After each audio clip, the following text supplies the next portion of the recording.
Welcome to my class, my dear students. I'm Fakrish Chaliar, Assistant Professor, GFTC Sirati.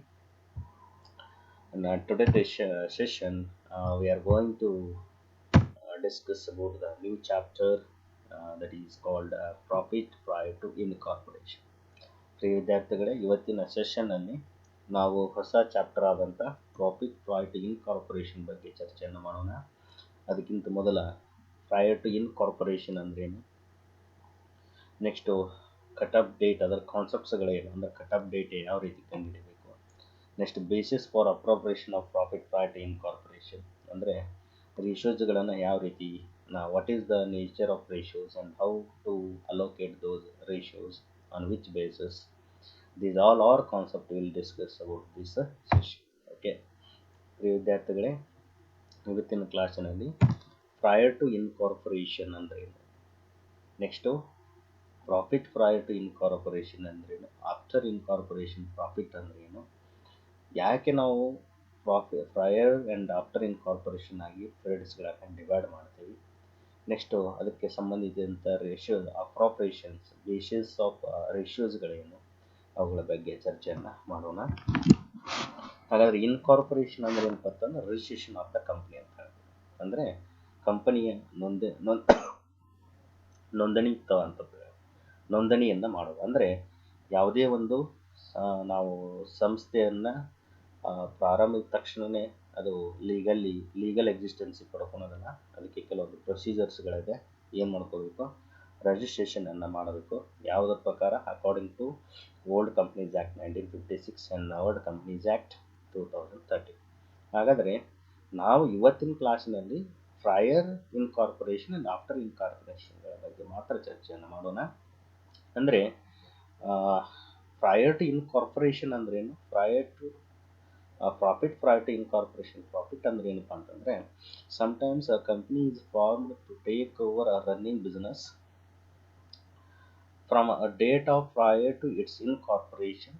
In such case, the amount of profit earned by the company from the date of purchase date of its incorporation is called as a profit prior to incorporation ಅಂತ ಹೇಳಿ. ಅಂದರೆ ನನಗೆ ಕೆಲವೊಂದ್ಸಲ ಏನಾಗ್ತಿರುತ್ತೆ ಅಂದರೆ, promoters ಅಥವಾ ಪರ್ಸನ್ಸ್ಗಳು ಸಂಸ್ಥೆಯನ್ನು ಹೊಸದಾಗಿ ಪ್ರಾರಂಭಿಸೋ ಬದಲು ಇದ್ದಂಥ ಎಕ್ಸಿಸ್ಟಿಂಗ್ ಕಂಪನಿಯನ್ನೇ ಏನು ಮಾಡಿಬಿಡೋದು ಅಂದರೆ, ಸಂಸ್ಥೆಯನ್ನು ಹೊಸದಾಗಿ ಪ್ರಾರಂಭಿಸೋ ಬದಲು ಇದ್ದಂಥ ಸಂಸ್ಥೆಯನ್ನು ಟೇಕನ್ ಓವರ್ ಮಾಡಿದಾಗ ಅಲ್ಲೇನಾಗ್ತದೆ, ಹೊಸದಾಗಿ ಸಂಸ್ಥೆಯಾಗಿ ಪರಿವರ್ತನೆ ಆಗಬೇಕಾದ್ರೆ, ಅದು ರಿಜಿಸ್ಟ್ರೇಷನ್ ಆಗಬೇಕಾದ್ರೆ ಕೆಲವೊಂದು ಸಮಯ ಬೇಕಾಗ್ತದೆ.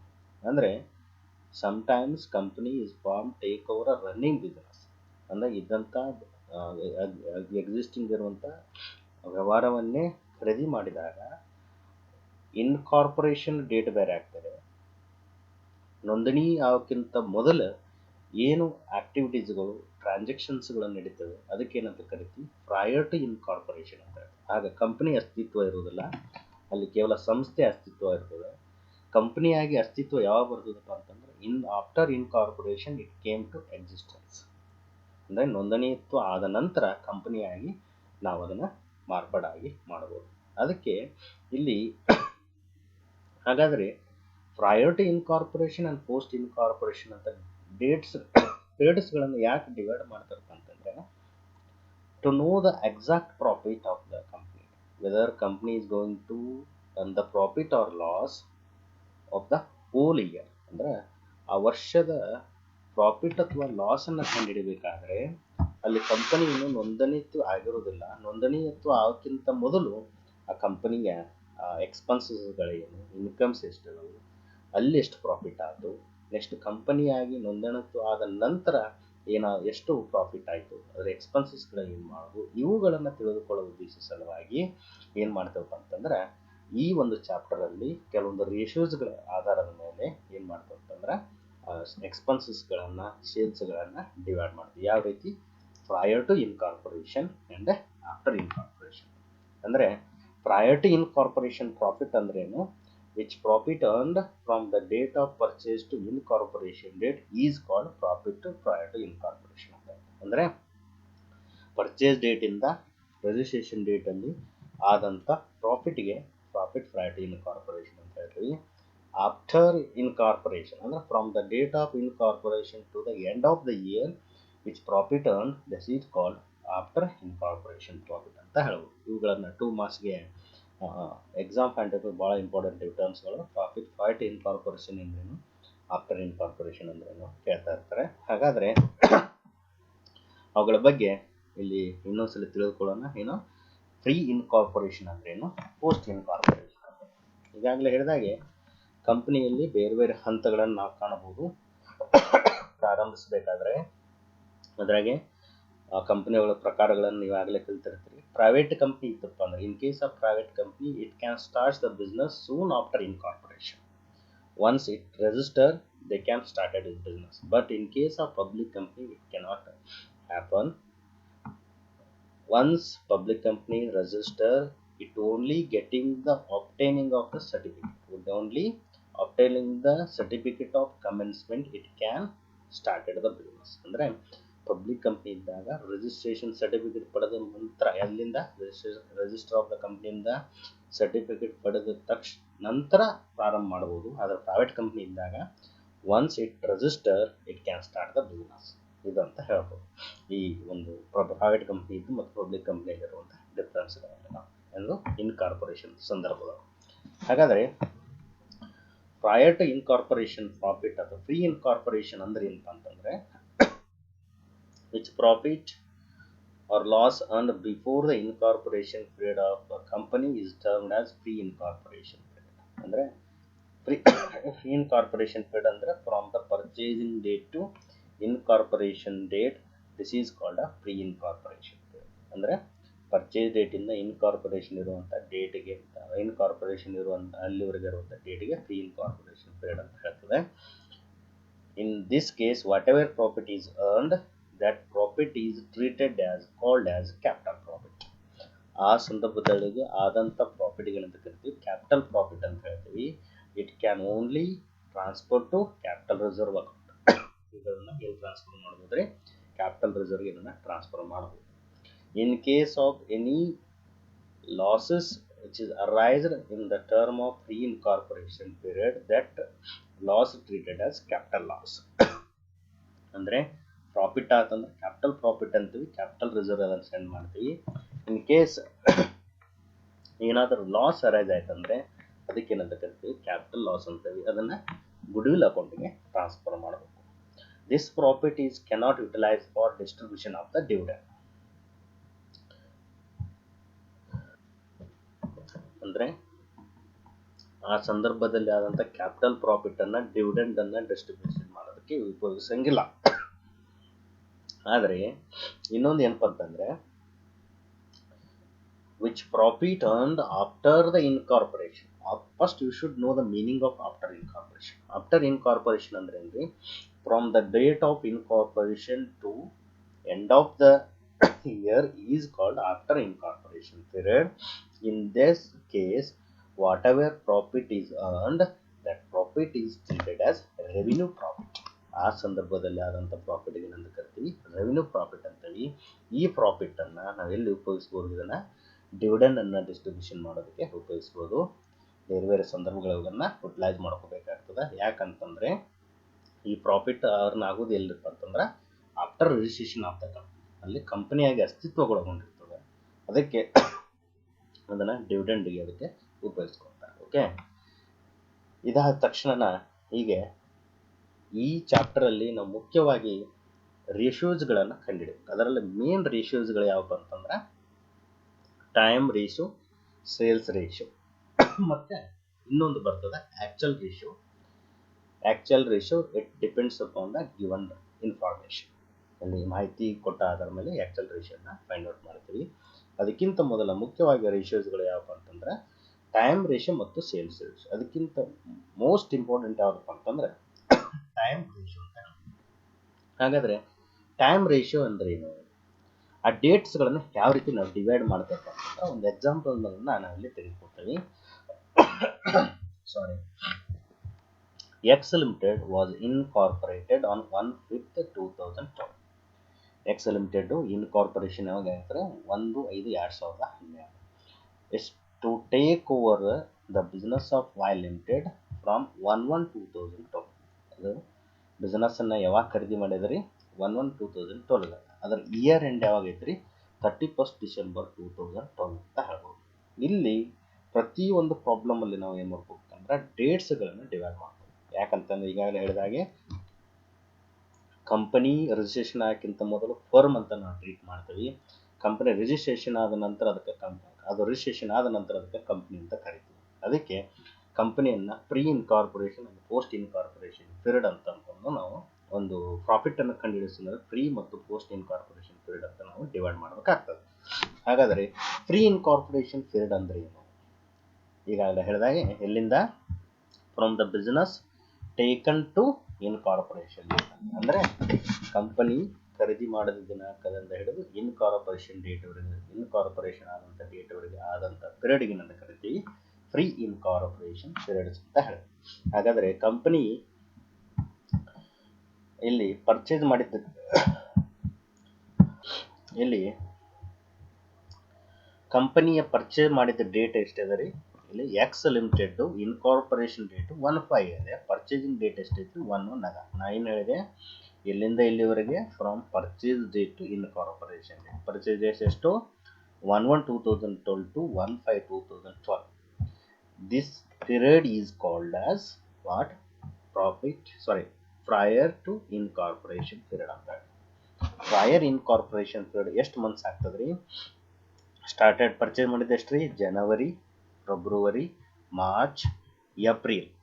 ಅಂದರೆ ಮೇ ಸ್ಟಾರ್ಟ್ ಆಗಿದೆ, ಮೇದು ಕನ್ಸಿಡರ್ ಮಾಡೋಂಗಿಲ್ಲ. ಎಲ್ಲಿರುತ್ತೆ? ಜನವರಿ, ಫೆಬ್ರವರಿ, ಮಾರ್ಚ್, ಏಪ್ರಿಲ್. ಇನ್ನು ಮೇದಾಗ ಏನಾದರೂ ಎಂಡ್ ಆಫ್ ದ ಇಯರ್ ಐತಂದ್ರೆ ಅದನ್ನು ಕನ್ಸಿಡರ್ ಮಾಡಿರಿ. ಇಲ್ಲಪ್ಪ ಅಂದ್ರೆ ಸ್ಟಾರ್ಟಿಂಗ್ ಇಯರ್ ಇತ್ತಂತಂದ್ರೆ ಆ ಇಯರನ್ನು ಕನ್ಸಿಡರ್ ಮಾಡೋಂಗಿಲ್ಲ. ಹಾಗಾದ್ರೆ ಎಷ್ಟು ತಿಂಗಳಾದ್ರಿ? ಜನವರಿ, ಫೆಬ್ರವರಿ, ಮಾರ್ಚ್, ಏಪ್ರಿಲ್, ಮೇ ಸ್ಟಾರ್ಟ್ ಆಗ್ಯದ, ಏಪ್ರಿಲ್ ಎಂಡ್ ಆಗ್ಯದ. ಎಷ್ಟು ಮಂತ್ಸ್ ಆಯ್ತು ರೀ? 4 months. Next post incorporation period ಹೇಗೆ ಕಂಡುಹಿಡಬೇಕಂತಂದರೆ ಫ್ರಾಮ್ ಇನ್ಕಾರ್ಪೊರೇಷನ್ ಡೇಟಿಂದ ಇಲ್ಲಿವರೆಗೆ ಎಂಡ್ ಆಫ್ ದ ಇಯರ್ ಅಂತ ಹೇಳ್ಬೋದು. ಆದರೆ ಇನ್ಕಾರ್ಪೊರೇಷನ್ ಡೇಟ್ ಎಷ್ಟೈತ್ರಿ? 1/5/2012 ಇದೆ. ಎಂಡ್ ಆಫ್ ದ ಇಯರ್ ಎಷ್ಟೈತ್ರಿ? 31st December. ಹಾಗಾದರೆ ಇಲ್ಲಿಂದ ಮಾರ್ಚ್, ಏಪ್ರಿಲ್, ಜನವರಿ, ಇದು ಇಲ್ಲಿಂದ ಎಲ್ಲಿಗೆ ಎಂಡ್ ಆಯ್ತು ರೀ? ಹಾಗಾದರೆ ಎಲ್ಲಿಂದ ಸ್ಟಾರ್ಟ್ ಆಗಿದೆ? Post incorporation period 1/5 to 31st December. ಅಂದರೆ 5, 6, 7, 8, 9, 10, 11, 12. ಅಂದರೆ ಡಿಸೆಂಬರ್ ಎಂಡ್ ಆಗಿದೆ, ಮೇದಿಂದ start. Sorry, it make it May. April ಆಗಿದೆ, ಮೇ ಅಂತ ಮಾಡ್ಕೊರಿ. ಯಾವುದು? 5, 6, 7, 8, 9, 10, 11, 12. ಎಂಡ್ ಆಫ್ ದ ಇಯರ್ ಇತ್ತಂದ್ರೆ ಏನಂತ ಅದನ್ನು ಮಂತ್ಸನ್ನು ಕನ್ಸಿಡರ್ ಮಾಡ್ಬೇಕಂದ್ರೆ ಇಲ್ಲಿ ಇಯರ್ ಸ್ಟಾರ್ಟ್ ಆಗಿರೋದ್ರಿಂದ ಅದ್ರ ನೆಕ್ಸ್ಟ್ ಇಯರ್ ತೊಗೋಬೇಕು. ಇಲ್ಲಿ ಎಂಡ್ ಆಫ್ ದ ಇಯರ್ ಇತ್ತಂದ್ರೆ ಆ ವರ್ಷನ ಕನ್ಸಿಡರ್ ಮಾಡಬೇಕು. ಅಂದರೆ ಎಷ್ಟು ತಿಂಗಳಾಯ್ತು ರೀ? 8 ಮಂತ್ಸ್ ಆಯಿತು. ಹಾಗಾದರೆ ಟೈಮ್ ರೇಷಿಯೋ ಎಷ್ಟಾಯಿತು? What is the time ratio? 4:8. ಹಾಗಾದರೆ ಅಲೋಕೇಟ್ ಮಾಡಿದಾಗ, ಸಿಂಪ್ಲಿಫಿಕೇಶನ್ ಮಾಡಿದಾಗ 1:2 ಇಸ್ ದ ಟೈಮ್ ರೇಷಿಯೋ. ಹಾಗಾದರೆ ಎರಡನೇ ಇದು ಒಂದೇ ಟೈಮ್ ರೇಷಿಯೋ ಆಯಿತು. ಗೊತ್ತಾಯ್ತಾ? ಟೈಮ್ ರೇಷಿಯೋಲ್ಲಿ ಪೀರಿಯಡ್ಸ್ಗಳನ್ನ ಯಾವ ರೀತಿ ಡಿವೈಡ್ ಮಾಡಬೇಕು? ಪರ್ಚೇಸ್ ಡೇಟಿಂದ ಇನ್ಕಾರ್ಪೊರೇಷನ್ ಡೇಟ್ವರೆಗೆ ಆದಂಥದ್ದು ಏನಂತ ಕರಿತೀವಿ? ಪ್ರೀ ಇನ್ಕಾರ್ಪೊರೇಷನ್ ಪೀರಿಯಡ್ ಅಂತೀವಿ. From incorporation to end of the year ಅನ್ನೋದು ಏನು ಕರಿತೀವಿ? ಪೋಸ್ಟ್ ಇನ್ಕಾರ್ಪೊರೇಷನ್ ಅಂತ ಹೇಳ್ತೀವಿ. ಅವುಗಳನ್ನು ಸಿಂಪ್ಲಿಫಿಕೇಶನ್ ಮಾಡಿದಾಗ ನಮ್ಗೆ ಟೈಮ್ ರೇಷಿಯೋ ಸಿಗುತ್ತೆ. ಸೇಲ್ಸ್ ರೇಷಿಯೋ ಏನಂತಂದ್ರೆ ಟೋಟಲ್ ಸೇಲ್ಸನ್ನು ಕೊಟ್ಟಿರ್ತಾರೆ. ಈಗಾಗಲೇ ನಾವು ಫ್ರೀ ಇನ್ಕಾರ್ಪೊರೇಷನ್ ಮತ್ತು ಪೋಸ್ಟ್ ಇನ್ಕಾರ್ಪೊರೇಷನ್ ಇನ್ಫಾರ್ಮೇಷನ್ ಗೊತ್ತಿರ್ತದೆ. ಫ್ರೀ ಇನ್ಕಾರ್ಪೊರೇಷನ್ ಮತ್ತು ಫೋರ್ ಇನ್ಕಾರ್ಪೊರೇಷನ್ ಆಗಿ ಟೋಟಲ್ ಸೇಲ್ಸನ್ನು ಡಿವೈಡ್ ಮಾಡೋಕ್ಕಾಗ್ತದೆ. ಇನ್ನೊಂದು ಬರ್ತದೆ, ಯಾವುದಪ್ಪ ಅಂತಂದ್ರೆ ಆ್ಯಕ್ಚುಯಲ್ ರೇಷಿಯೋ ಅಂತ ಬರ್ತದೆ. ಆ್ಯಕ್ಚುಯಲ್ ರೇಷಿಯೋ ಏನಪ್ಪ ಅಂತಂದರೆ ಇದನ್ನೇ ಇಂಟ್ರೆಸ್ಟ್ ಟು ವೆಂಡರ್ಸ್ ಅಂತ ಕೊಟ್ಟಿರ್ತಾರೆ ಕೆಲವೊಂದು. ಆ ಸಂದರ್ಭದಲ್ಲಿ ಇಂಟ್ರೆಸ್ಟ್ ಟು ವೆಂಡರ್ಸ್ ಮತ್ತು ಡೇಟನ್ನು ಕೊಟ್ಟಾಗ ಆ ಆ್ಯಕ್ಚುಯಲ್ ರೇಷಿಯೋಸ್ಗಳನ್ನು ಮಾಡ್ತೀವಿ. ಮುಂದೆ ಆ ಪ್ರಾಬ್ಲಮ್ಸ್ಗಳನ್ನು ಡಿಸ್ಕಷನ್ ಮಾಡುವಾಗ ಅವುಗಳನ್ನು ಚರ್ಚೆಯನ್ನು ಮಾಡೋದು. ಮುಖ್ಯವಾಗಿರುವುದು ಏನಪ್ಪ ಅಂತಂದರೆ ಟೈಮ್ ರೇಷಿಯೋ ಮತ್ತು ಸೇಲ್ಸ್ ರೇಷಿಯೋ. ಓಕೆ, ಇದಾದ ನಂತರ ಇನ್ನೂ ಕೆಲವೊಂದು ರೇಷಿಯೋಸ್ಗಳನ್ನು ನಾವು ಡಿಸ್ಕಷನನ್ನು ಮಾಡಬೇಕಾಗ್ತದೆ. ಅಂದರೆ ಕೊಟ್ಟಂಥ ಎಕ್ಸ್ಪೆನ್ಸಸ್ಗಳನ್ನು according to nature of expenses we allocate the on the basis of some ratios. ಕೆಲವೊಂದು ನೇಚರ್ ಮೇಲೆ, ಎಕ್ಸ್ಪೆನ್ಸಸ್ ನೇಚರ್ ಮೇಲೆ ರೇಷಿಯೋಸ್ಗಳಲ್ಲಿ ಡಿವೈಡ್ ಮಾಡ್ತಾ ಹೋಗ್ತೀವಿ. ಹಾಗಾದರೆ ಫಸ್ಟ್ ಒಂದು ಏನಪ್ಪ ಅಂತಂದರೆ ಫಿಕ್ಸ್ಡ್ ಎಕ್ಸ್ಪೆನ್ಸಸ್ಗಳು. ಫಿಕ್ಸ್ಡ್ ಎಕ್ಸ್ಪೆನ್ಸಸ್ ಅಂದ್ರೇನು? These are the expenses incurred by the company incurred by the company, it cannot changes. It will be fixed by the company, whether company will company earn the profit or loss in that year company should pay the some expenses.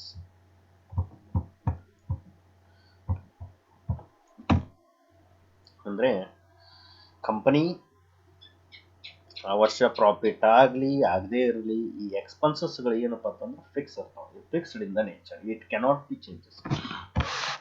Weather company earn the profit or loss, company should pay the some expenses.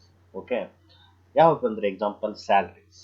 ಅಂದರೆ ಕಂಪ್ನಿಗೆ ಆ ವರ್ಷ profit ಆಗೈತಿ loss ಆಗೈತಿ ಅಂದ್ರೆ salary ಅಂತ ಕೊಡೋದು ತಪ್ಸಕ್ಕಾಗಲ್ಲ, salary pay ಮಾಡ್ತಾರೆ. ಆಫೀಸ್ ಎಕ್ಸ್ಪೆನ್ಸಸ್ ಇವು ಸಹ ಕಂಪ್ನಿ ಆಫೀಸ್ ಮೇಂಟೈನ್ ಮಾಡೋಕ್ಕೆ ಕೆಲವೊಂದು ಎಕ್ಸ್ಪೆನ್ಸಸ್ಗಳು ಮಾಡಬೇಕಾಗ್ತದೆ. ಅಡ್ಮಿನಿಸ್ಟ್ರೇಟಿವ್ ಎಕ್ಸ್ಪೆನ್ಸಸ್ಗಳು ಇರ್ಬೋದು, ರೆಂಟ್ ಇರ್ಬೋದು, ಟ್ಯಾಕ್ಸಸ್ ಇರ್ಬೋದು, ಪ್ರಿಂಟಿಂಗ್ ಆ್ಯಂಡ್ ಸ್ಟೇಷನರಿ ಎಕ್ಸ್ಪೆನ್ಸಸ್ಗಳು ಇರ್ಬೋದು, ಡೆಪ್ರಿಸಿಯೇಷನ್ ಇರ್ಬೋದು, ಟೆಲಿಫೋನ್ ಎಕ್ಸ್ಪೆನ್ಸಸ್ಗಳು ಇರ್ಬೋದು. ಈ ರೀತಿ ಫಿಕ್ಸ್ಡ್ ಎಕ್ಸ್ಪೆನ್ಸಸ್ಗಳಿತ್ತಂದರೆ ಇಂಥವುಗಳನ್ನು ಯಾವ ರೇಷಿಯೋದಾಗ ಹಂಚಬೇಕಪ್ಪ ಅಂತಂದರೆ ಟೈಮ್ ರೇಷಿಯೋದೊಳಗೆ ಹಂಚಬೇಕು. ಓಕೆ, ಎರಡನೇದು ವೇರಿಯಬಲ್ ಇನ್ ನೇಚರ್. ಅಂದರೆ these expenses are variable in nature. These are varied in the nature of some incomes and incomes of the company. ಕಂಪನಿಯ ಒಂದು ಆದಾಯ ಅದರ ಅನುಗುಣವಾಗಿ ಕೆಲವೊಂದು ಎಕ್ಸ್ಪೆನ್ಸಸ್ಗಳನ್ನು ಅಂದ್ರೆ ವೇರಿ ಆಗ್ತಾ ಇರ್ತವೆ, ಇದು ಫಿಕ್ಸ್ಡ್ ಇರೋದಿಲ್ಲ. It depends upon the sale volume ಅಂತ ಹೇಳ್ಬೋದು, ಸೇಲ್ಸ್ ಮೇಲೆ ಇದು ಚೇಂಜಸ್ಗಳಾಗ್ತಾ ಹೋಗ್ತಿರ್ತವೆ. ಹಾಗಾದರೆ ಯಾವುವು ಅಂತಂದರೆ ಕ್ಯಾರೇಜ್ ಔಟ್ವರ್ಡ್ ಎಕ್ಸ್ಪೆನ್ಸಸ್ಗಳಿರ್ಬೋದು, ಸೆಲ್ಲಿಂಗ್ ಆ್ಯಂಡ್ ಡಿಸ್ಟ್ರಿಬ್ಯೂಷನ್ ಎಕ್ಸ್ಪೆನ್ಸಸ್ಗಳಿರ್ಬೋದು, ನೆಕ್ಸ್ಟು ಕಮಿಷನ್ ಆನ್ ಸೇಲ್ಸ್ ಇರ್ಬೋದು, ಅಡ್ವರ್ಟೈಸ್ಮೆಂಟ್ ಇರ್ಬೋದು, ಬ್ಯಾಡ್ ಡೆಟ್ಸ್ಗಳಿರ್ಬೋದು. ಇವೇನಪ್ಪ ಅಂತಂದ್ರೆ ವೆರಿ ಇನ್ ನೇಚರ್ ಇರ್ತಾವೆ, ಅಂದರೆ ಸ್ಥಿರವಾಗಿರೋದಿಲ್ಲ, ಬದಲಾವಣೆಗಳು ಹಾಕ್ಕೊಂತ ಹೋಗ್ತಿರ್ತವೆ. ಸೇಲ್ಸ್ ವ್ಯಾಲ್ಯೂ ಮೇಲೆ ಎಕ್ಸ್ಪೆನ್ಸಸ್ಗಳು ಏನಾಗ್ತಾ ಇರ್ತವೆ, ಕೆಲವೊಂದು ಖರ್ಚುಗಳನ್ನು ನಾವು ವೇರಿ ಮಾಡ್ತಾ ಹೋಗ್ತೀವಿ. ಅವುಗಳನ್ನು ನಾವೇನು ಮಾಡಬೇಕು, ಯಾವ ರೇಷಿಯೋದಾಗ ಹಂಚಬೇಕು ಅಂದರೆ ಸೇಲ್ಸ್ ರೇಷಿಯೋದಲ್ಲಿ ಯಾವ ಬರ್ತಾವೆ ಅಂತಂದರೆ ಸೇಲ್ಸ್ ಕಮಿಷನ್ ಇರ್ಬೋದು, ನೆಕ್ಸ್ಟು ಟ್ರಾವೆಲಿಂಗ್ ಎಕ್ಸ್ಪೆನ್ಸಸ್ಗಳಿರ್ಬೋದು, ಕೆಲವೊಂದು ಸ್ಯಾಂಪಲ್ಸ್ ಕೊಡೋದಿರ್ಬೋದು, ಸೇಲ್ಸ್ ರಿಲೇಟೆಡ್ ಇರುವಂಥ ಕೆಲವೊಂದು ಎಕ್ಸ್ಪೆನ್ಸಸ್ಗಳನ್ನು ನಾವು ಸೇಲ್ಸ್ ರೇಷಿಯೋದಲ್ಲಿ ಅಲ್ಲಿ ಡಿವೈಡ್ ಮಾಡ್ತೀವಿ. ನೆಕ್ಸ್ಟು ಅದಾದ ನಂತರ ಕೆಲವೊಂದು ಎಕ್ಸ್ಪೆನ್ಸಸ್ಗಳನ್ನು ಅಲೋಕೇಟ್ ಮಾಡೋದಿಲ್ಲ, ಡೈರೆಕ್ಟ್ಲಿ ಏನು ಮಾಡ್ತೀವಿ, ಆಫ್ಟರ್ ಇನ್ಕಾರ್ಪೊರೇಷನ್ ಪೀರಿಯಡಲ್ಲಿ ಕನ್ಸಿಡರ್ ಮಾಡ್ತೀವಿ. ವಾಟ್ ಆರ್ ದೋಸ್ ಎಕ್ಸ್ಪೆನ್ಸಸ್ ಅಂದರೆ ಕಂಪನಿಯಾಗಿ ಪ್ರಾರಂಭ ಆದ ತಕ್ಷಣ ನೋಂದಣಿ ಅಥವಾ ಆದ ನಂತರ ಇಲ್ಲಿ ಕೆಲವೊಂದು ಪೋಸ್ಟ್ ಇನ್ಕಾರ್ಪೊರೇಷನ್ಗೆ ಸಂಬಂಧಿಸಿದಂತೆ ಎಕ್ಸ್ಪೆನ್ಸಸ್ಗಳನ್ನು ಮಾಡ್ತಾರೆ. ಪ್ರಿಲಿಮಿನರಿ ಎಕ್ಸ್ಪೆನ್ಸಸ್ ಇರ್ಬೋದು, ಡೈರೆಕ್ಟರ್ಸ್ ಫೀಸ್ ಇರ್ಬೋದು, ಡಿಬೆಂಚರ್ಸ್ ಇರ್ಬೋದು, ನೆಕ್ಸ್ಟ್ ಇಂಟ್ರೆಸ್ಟ್ ಆನ್ ಡಿಬೆಂಚರ್ಸ್ ಇರ್ಬೋದು, ನೆಕ್ಸ್ಟ್ ರೆಮ್ಯುನರೇಷನ್ ಆಫ್ ಡೈರೆಕ್ಟರ್ಸ್ ಇರ್ಬೋದು. ಇಂಥವುಗಳೇನಾದರೂ ಕೊಟ್ಟರೆ ಇವನ್ನೇನು ಮಾಡ್ಕೊಂಡು ಡೈರೆಕ್ಟ್ ಆಫ್ಟರ್ ಇನ್ಕಾರ್ಪೊರೇಷನಲ್ಲಿ ನಾವು ಕನ್ಸಿಡರ್ ಮಾಡ್ತೀವಿ. ನೆಕ್ಸ್ಟ್ ಇದಾದ ನಂತರ ಕೆಲವೊಂದು ಎಕ್ಸ್ಪೆನ್ಸಸ್ಗಳು ಪ್ರಯರ್ ಟು ಇನ್ಕಾರ್ಪೊರೇಷನ್ ಅಂತ ಬರ್ತದೆ. ಅಂದರೆ ಕಂಪನಿಯಾಗಿನೂ ಮಾರ್ಪಾಟ್ಪಟ್ಟಿರೋದಿಲ್ಲ, ಅದೇನಾಗ್ತದೆ ಫರ್ಮ್ ಅಂತ ನಾವು ಟ್ರೀಟ್ ಮಾಡ್ತೇವೆ ಅಂತ ಹೇಳಿದೆ. ಫರ್ಮ್ ಅಂದಾಗೆ ಪಾರ್ಟ್ನರ್ ಸ್ಯಾಲ್ರಿ ಇರ್ಬೋದು, ಇಂಟ್ರೆಸ್ಟ್ ಆನ್ ಕ್ಯಾಪಿಟಲ್ ಇರ್ಬೋದು, ಇಂಟ್ರೆಸ್ಟ್ ಆನ್ ಪಾರ್ಟ್ನರ್ಸ್ ಇರ್ಬೋದು. ಇಂಥವು ಎಕ್ಸ್ಪೆನ್ಸಸ್ಗಳೇನಿದ್ರೆ ಪ್ರಯರ್ ಟು ಇನ್ಕಾರ್ಪೊರೇಷನ್ ಪೀರಿಯಡಲ್ಲಿ ನಾವು ಅದನ್ನ ಡಿವೈಡ್ ಮಾಡೋಕ್ಕಾಗ್ತದೆ. ಈಗಾಗಲೇ ಹೇಳಿದಾಗೆ ಆ್ಯಕ್ಚುಯಲ್ ಪೀರಿಯಡ್ ರೇಷಿಯೋ ಅಂತಂದರೆ ಇಂಟ್ರೆಸ್ಟ್ ಟು ವೆಂಡರ್ಸ್ ಅಂತ ಕೊಟ್ಟಿರ್ತಾರೆ. ಅಂದರೆ ಡೇಟ್ ಏನಾದ್ರು ಕೊಟ್ಟಿದ್ರೆ ಯಾವ ರೇಷಿಯೋ ಮಾಡ್ಕೋಬೇಕು, ಆ್ಯಕ್ಚುಯಲ್ ಪೀರಿಯಡ್ ರೇಷಿಯೋದಲ್ಲಿ ಮಾಡ್ಕೋಬೇಕು. ಆ್ಯಂಡ್ ಮೋಸ್ಟ್ ಇಂಪಾರ್ಟೆಂಟ್ ಇನ್ನೊಂದು ಯಾವುದಪ್ಪ ಅಂತಂದರೆ ಅಡಿಟ್ ಫೀಸ್ ಅಂತ ಬರ್ತದೆ. ಅಡಿಟ್ ಫೀಸಲ್ಲಿ ನಾವು 3 ರೀತಿಯಾಗಿ ಡಿವೈಡ್ ಮಾಡ್ತಾ ಬರ್ತೀವಿ. ಇಂಟರ್ನಲ್ ಅಡಿಟ್ ಅಂತ ಕೊಟ್ಟಾಗ ಟೈಮ್ ರೇಷಿಯೋದಲ್ಲಿ ಅದನ್ನು ಅಲೋಕೇಟ್ ಮಾಡಿರಿ. ಇನ್ ಕೇಸ್ ಟ್ಯಾಕ್ಸ್ ಅಡಿಟ್ ಅಂತ ಕೊಟ್ಟದಪ್ಪ ಅಂತಂದರೆ ಸೇಲ್ಸ್ ರೇಷಿಯೋದಾಗ ಕನ್ಸಿಡರ್ ಮಾಡಿರಿ. ಇನ್ನು ಎಕ್ಸ್ಟರ್ನಲ್ ಅಡಿಟ್ ಅಥವಾ ಕಂಪ್ನಿ ಅಡಿಟ್ ಇಂದ ಕೊಟ್ಟಿದ್ರೆ ಪೋಸ್ಟ್ ಇನ್ಕಾರ್ಪೊರೇಷನಲ್ಲಿ ತೊಗೊಳ್ರಿ. ಇನ್ ಕೇಸ್ ಯಾವುದೂ ಕೊಡದೇ ಇದ್ದರೆ ಬೇರೆ ಅಡಿಟ್ ಫೀಸ್ ಅಂತ ಟ್ರೀಟ್ ಕೊಟ್ಟಿದ್ರಪ್ಪ ಅಂತಂದರೆ ಯು ಅಸ್ಯೂಮ್ ಇಟ್ ಟೈಮ್ ರೇಷಿಯೋದಾಗ ತೊಗೊರಿ ಅಥವಾ ಪೋಸ್ಟ್ ಇನ್ಕಾರ್ಪೊರೇಷನಲ್ಲಿ ಯಾವುದರಲ್ಲಿ ಅಲೋಕೇಟ್ ಮಾಡ್ತೀವಿ. ಸಾಮಾನ್ಯವಾಗಿ ನಾವೆಲ್ಲೋ ಏನು ಮಾಡ್ತೀವಿ, ಟೈಮ್ ರೇಷಿಯೋದಲ್ಲಿ ಅಲೋಕೇಟನ್ನು ಮಾಡ್ತೀವಿ. Okay, these are the different ratios expenses which are allocated in the different ratios ಅಂತ ಹೇಳಿ. ಇವುಗಳನ್ನ ಎಕ್ಸ್ಪೆನ್ಸಸ್ಗಳ ಕೊಟ್ಟಾಗ ಟೈಮ್ ರೇಷಿಯೋ ಇದ್ದಾಗ, ಫಿಕ್ಸ್ಡ್ ನೇಚರ್ ಇದ್ದಾಗ ಸ್ಯಾಲ್ರಿ ರೆಂಟು ಇದ್ದಾಗ ಟೈಮ್ ರೇಷಿಯೋದಾಗ ಹಂಚ್ರಿ. ಸೇಲ್ಸ್ ಇದ್ದಾಗ ಸೇಲ್ಸ್ ರೇಷಿಯೋ ಅಂದರೆ ಸೇಲ್ಸ್ ರಿಲೇಟೆಡ್ ಅಂತ ವೆರಿಯಬಲ್ ಇನ್ ನೇಚರ್ ಇದ್ದಾಗ ಸೇಲ್ಸ್ ರೇಷಿಯೋದಾಗ ಕನ್ಸಿಡರ್ ಮಾಡಿ. ನೆಕ್ಸ್ಟು ಕೆಲವೊಂದು ಎಕ್ಸ್ಪೆನ್ಸಸ್ಗಳು ಆಫ್ಟರ್ ಇನ್ಕಾರ್ಪೊರೇಷನ್ ಇರ್ತದೆ. ಡೈರೆಕ್ಟರ್ ಫೀಸ್, ಪ್ರಿಲಿಮಿನರಿ ಎಕ್ಸ್ಪೆನ್ಸಸ್ ಇದ್ರೆ ಆಫ್ಟರ್ ಇನ್ಕಾರ್ಪೊರೇಷನ್. ಬಿಫೋರ್ ಇದ್ದರೆ ಏನಾದ್ರು ಪಾರ್ಟ್ನರ್ಸ್ ರಿಲೇಟೆಡ್ ಏನಾದ್ರು ಎಕ್ಸ್ಪೆನ್ಸ್ಗಳು ಕೊಟ್ಟರೆ ಬಿಫೋರ್ ಇನ್ಕಾರ್ಪೊರೇಷನ್ ಪೀರಿಯಡಲ್ಲಿ ತಗೋರಿ. Audit fees this very important. If there is no information, assume it time ratio or post incorporation. If they mentioned in a particularly like internet credit, tax credit and next unit, allocate on this basis time ratio, sale ratio, and post incorporation. Okay, ಪ್ರಿಯ ವಿದ್ಯಾರ್ಥಿಗಳೇ, next ಕ್ಲಾಸಲ್ಲಿ ಒಂದು problem ಜೊತೆಗೆ ನಾವು ಏನು ಮಾಡ್ತೇವೆ ಅಂತಂದರೆ ಈ ರೇಷಿಯೋಸ್ಗಳನ್ನು ಯಾವ ರೀತಿ ಅಲೋಟ್ ಮಾಡಬೇಕು, ಯಾವ ರೇಷಿಯೋಸ್ಗಳನ್ನು ಕಂಡುಹಿಡಬೇಕು ಒಂದು will go with the one example. Okay, thank you my dear students. Will meet next class.